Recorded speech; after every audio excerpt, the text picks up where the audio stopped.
देखिए, बताया ये जा रहा है कि वो समय आ चुका है जब भारत और फ्रांस मिलकर भारत के अंदर ही एक नेक्स्ट जनरेशन का इंजन तैयार करेंगे, जिसका इस्तेमाल हम लोग एमका के साथ साथ बाकी की परियोजनाओं में भी करेंगे। हम सभी जानते हैं कि भारत की डिफेंस मिनिस्ट्री ने फ्रांस को इसके लिए चुन लिया है। $7 बिलियन तक का इसके लिए फंड भी रखा है और अब बस इसे सीसीएस की मंजूरी चाहिए, जिसका नेतृत्व प्राइम मिनिस्टर मोदी करते हैं। वहां से क्लियरेंस मिलने के साथ ही भारत और फ्रांस के बीच में इंजन को लेकर काम शुरू हो जाएगा। तो बताया जा रहा है कि ये क्लियरेंस भी काफी जल्द मिल सकता है, संभवतः इस साल के खत्म होने से पहले ही। तो ये एक अच्छी खबर मानी जा सकती है, जिससे इनका प्रोग्राम को बल मिलेगा, जल्द से जल्द इंजन तैयार हो पाएगा। लेकिन इसी बीच इंजन को लेकर कुछ नई प्लानिंग्स भी चल रही है। देखिए, सबसे पहले तो मैं आपको ये बता दूं कि ये जो इंजन की टेक्नोलॉजी भारत आएगी, इस माध्यम से इस टेक्नोलॉजी का इस्तेमाल मल्टीपल क्षेत्रों में किया जाएगा। केवल एमका या टेडबीएफ तक हम लोग सीमित नहीं रहेंगे। इसी इंजन की टेक्नोलॉजी से हम लोग यात्री विमानों के लिए भी इंजन तैयार कर सकते हैं। साथ ही इस इंजन का थ्रस्ट कम या फिर ज्यादा करके हम लोग बाकी के एयरक्राफ्ट में भी इनका इस्तेमाल आसानी से कर सकते हैं। तो कुल मिलाकर इंजन की टेक्नोलॉजी भारत के अंदर आना और इकोसिस्टम तैयार होना ये काफी ज्यादा क्रूशियल हो जाता है। लेकिन बताया ये जा रहा है कि भारत का उद्योग जगत भारत के अंदर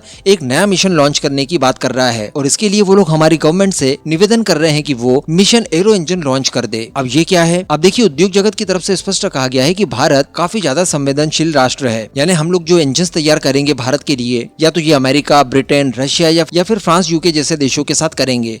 अगर मान लीजिए कि बीच में किसी तरह के कोई सैंक्शंस वगैरह लग जाते हैं, कोई प्रॉब्लम आ जाती है, तो हम लोग काफी बड़ी मुसीबत में फंस सकते हैं। ग्लोबल सिनेरियोज भी कुछ इसी तरह के देखने के लिए मिल रहे हैं। इस वजह से भारत का उद्योग जगत ये चाहता है कि इन्हें भी अवसर दिया जाए और केवल विदेशी फर्म्स के ऊपर ही आश्रित न रहा जाए। और इससे अच्छी बात कोई दूसरी हो ही नहीं सकती।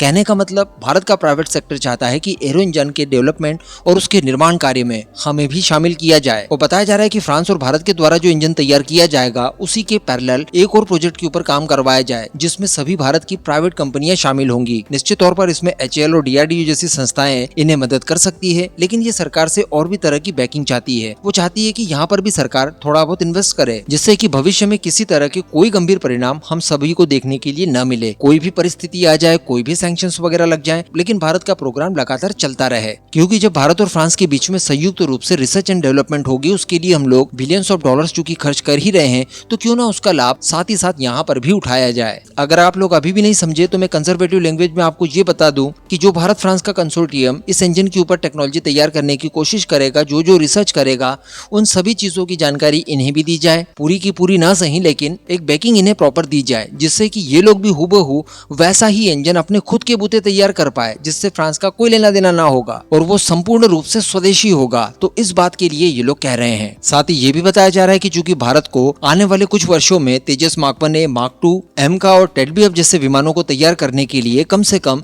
712 इंजन की आवश्यकता होगी और इनका खर्च अगर टोटल देखा जाए तो ये 60,000 करोड़ से भी ऊपर का होगा। तो निश्चित तौर पर यहाँ पर हमें खुद के बूते भी काम करने की आवश्यकता है। साथ ही हमारे कावेरी इंजन को भी रिवाइव किया जाए और जो नए इंजन के लिए टेक्नोलॉजी तैयार की जाएगी, उसका इस्तेमाल कावेरी इंजन को और परफेक्ट बनाने में किया जाए। तो अगर ये सारी चीजें हो जाती है, तो हमारे सभी तरह के विमान इस इंजन का इस्तेमाल कर पाएंगे। और अगर हमारे उद्योग जगत की बात मान ली गई, तो वो सारे काम जो कि विदेशी फर्म के जिम्मेदारी पर होंगे, वो सारे के सारे भारत की कंपनियों पर शिफ्ट हो सकता है। तो लेट्स सी कि आगे क्या होता है। लेकिन मुझे नहीं लगता कि ये ऑफर भारत सरकार ठुकराने जा रही है।